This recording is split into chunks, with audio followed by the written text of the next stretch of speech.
ये दास अनिरुद्ध इस बात का गवाह है, मैं इस बात की गवाही दे सकता हूं।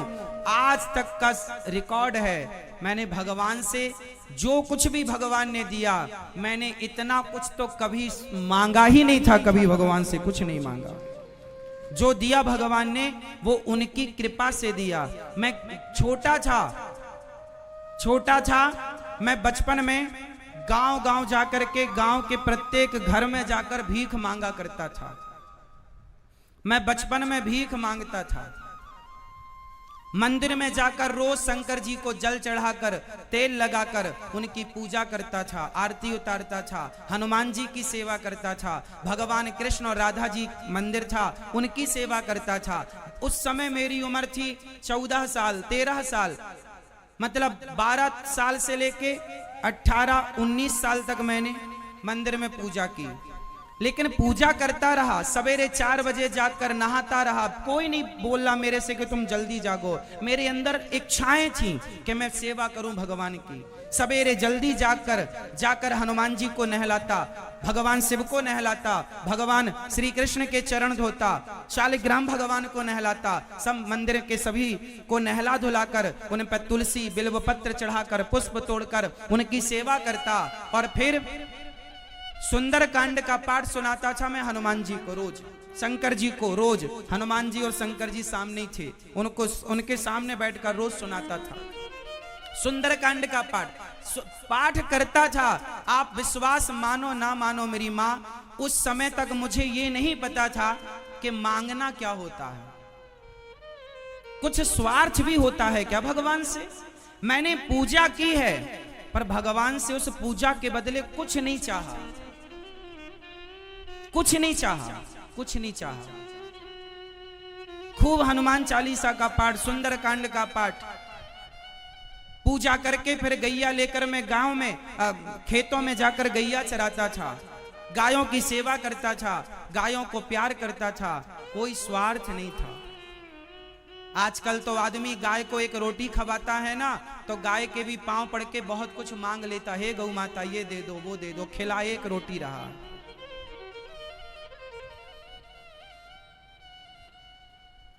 मुझे याद है मैंने कभी कुछ नहीं चाहा, कुछ नहीं मांगा, कुछ मांगा भी जाता है भगवान से ये भी नहीं पता था, इतना कम बुद्धि थी मेरी। बस करता था, सेवा करता। मैं अयोध्या जी गया, मैं संतों के पांव दबाकर सोया करता था। मेरा नियम था, जब तक साधुओं के पांव न दबाऊं सोता नहीं था। रोज मैं पढ़कर जाता, रात्रि का भोजन करता और पांव दबाता, साधुओं के पांव दबाता तो था, लेकिन इसके बदले में कोई चाह नहीं थी मेरे अंदर, बस सेवा का भाव था, करता था मैं। और एक बात बताऊं, जब आप करते हो ना, कहते नहीं हो ना, तो आपका किया भगवान देखते तो है ना मेरी माँ। ये जगत क्या देखेगा, देखने वाला तो कोई और है। विश्वास क्यों नहीं रखते आप? करो अच्छा कर्म, उम्मीद ना करो संसार से। कोई तुम्हें लात मारे, जूता मारे, गालियां देने दो। बैठा कौन है? वो न्याय करने बैठा है, वो तू कर्म कर, तू अपना काम कर। मैं बैठा हूं ना, कर्मण्येवाधिकारस्ते मा फलेषु कदाचन, तू कर तो सही। मैंने बचपन में सेवा की, मांगा नहीं, सब कुछ दिया भगवान ने, बिना मांगे दिया, मांगने की जरूरत नहीं पड़ी।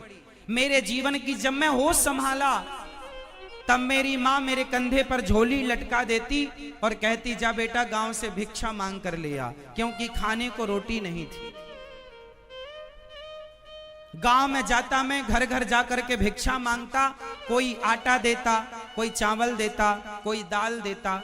मैं उनको रख के दाल की झोली में दाल, चावल की झोली में चावल, आटे की झोली में आटा रख कर ले आता। और माँ ने कहा था कि घर में रोटी नहीं है, ब्राह्मण का शरीर है, भिक्षा मांगना यही बचा है, इसके अतिरिक्त गुजारा हो नहीं सकता। तो भिक्षा मांगते और गांव के लोग बड़ी श्रद्धा से देते थे। करता था अपना कार्य, लेकिन भगवान से शिकायत नहीं थी कि हे भगवान तुम्हारी इतनी पूजा करता हूं और मुझे भीख मांगनी। आज मैं ये बात बोल रहा हूं, मन में कभी ये ख्याल नहीं आया कि हे भगवान मैं भीख मांग रहा हूं। नहीं, जो मेरे भाग्य में लिखा है भीख मांगना वो मुझे भोगना पड़ेगा। मैं भगवान की भक्ति इसलिए ना करूं कि मैं धन्ना सेठ हो जाऊं। भाग्य का सुख दुख तो भगवान राम को भोगना पड़ा। 14 साल उनके वनवास का कार्यकाल था तो भगवान को भोगना पड़ा। तो फिर हम और आप कौन है मेरी माँ? कर्मों का दंड तो भोगना पड़ेगा और कर्म हमारे संग संग चलते हैं। परंतु अच्छा कर्म करते रहना, किसी का बुरा ना करना। मैंने आज तक अपने होशो हवास में किसी के साथ बुरा नहीं किया, किसी के साथ छल नहीं किया। मैं भीख मांगता था पर हमारे द्वार पर कोई संत आ जाते थे, कोई भूखा आ जाता था तो उनको नमक रोटी दाल रोटी जो थी घर में वो बनाकर हमारी माँ हम उन्हें खिलाया करते थे। संतों की सेवा करने का बड़ा शौक था मुझे बचपन से। और एक दिन जब मैं भीख मांगने गया तो मेरे साथ एक घटना घट गई। आप लोग तो जानते होंगे, आपके घर में जब कोई भिखारी आता है ना तो आप लोग खाने का चावल अलग रखते हो और देने का चावल अलग रखते हो। जो जिस क्वालिटी का आदमी खाता है ना वो उस क्वालिटी का भिखारियों को देता नहीं है। अब तो भले आप लोग एक सा खाते एक सा देते हो, पर जब हम भीख मांगने गांव में जाया करते थे तो पहले के लोग खाने के लिए अच्छा चावल यूज करते थे, पर जो भिखारियों के लिए वो टूटा सा मोटा सा जो डिफाल्टर था अलग था उसे रख देते, भिखारी आएगा दे देंगे। वो चावल हमको भीख में मिल जाया करते थे। किसी किसी घर में ऐसी स्थितियां थीं। एक बार मैं किसी घर में गया तो उन्होंने मुझे वही वाले चावल दिए जो मोटे थे टूटे थे, मतलब अलग। मैंने लिया, पर मैंने उस समय देखी, उस समय मेरे मन में एक भाव जागा, केवल ये भाव जागा कि हे भगवान, लोग ये भेद क्यों करते हैं? अपना कुछ खाते हैं, गरीबों को कुछ खिलाते हैं। हे भगवान, यदि आपने मुझे कभी योग्यता दी, सामर्थ्य दी, तो मैं अन्न क्षेत्र चलाकर साधु संतों की द्वार पर आए प्रत्येक अतिथि की अन्नदान से सेवा करूंगा और वही खिलाऊंगा जो मैं स्वयं खाता हूं, वही खिलाऊंगा। और आप कभी गौरी गोपाल आश्रम आइए, आपका निमंत्रण है, सादर आमंत्रित हैं। गौरी गोपाल आश्रम में 30,000 लोग रोज खाते हैं। मैंने बचपन में जो भिक्षा मांगी और मैंने जो भगवान से प्रार्थना की कि प्रभु कभी आप सामर्थ्य बनाओगे तो मैं अतिथि सेवा करूंगा, वो एक बार कहा और भगवान ने सुन लिया और आज अतिथि सेवा करने की जिम्मेदारी भगवान ने दी। कोई भी आए, अब सोचिए कि 30,000 लोग पर डे भोजन करते हैं। कभी आकर अपनी आंखों से देखना, मेरी बात पर यकीन मत करना।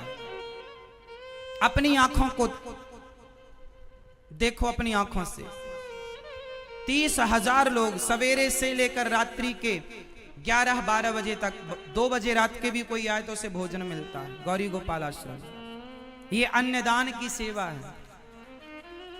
पूरे भारत देश की सबसे बड़ी रसोइयों में 5वें नंबर की रसोई है।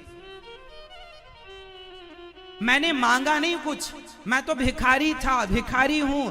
आज भी सनावद में आकर मैं भीख ही तो मांगता हूं सनावद वासियों से, भैया थोड़ा थोड़ा दान करने लायक हो, दे सको तो दो। मैं आज भी तो यही मांगता हूं। मैं तब भी भिखारी था, आज भी भिखारी हूं, क्योंकि इस भीख से ही इस भीख से ही 272 माओं की सेवा और हजारों भक्तों की सेवा होती है।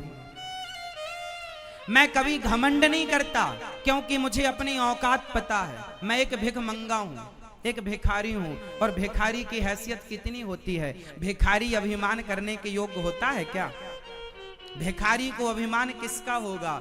मैं तो आज भी अपने आप को भिखारी मानता हूं, इसलिए अभिमान किस बात पर करूं? किस बात पर अभिमान करूं? इसलिए अभिमान नहीं करता, केवल कार्य करता हूं, सेवा करता हूं, और जिम्मेदारी भगवान ने दी, निभा रहा हूं। मेरा कुछ नहीं, तेरा तुझको अर्पण क्या लागे मेरा। लेकिन एक बात आपको समझा रहा हूं कि मैंने भगवान से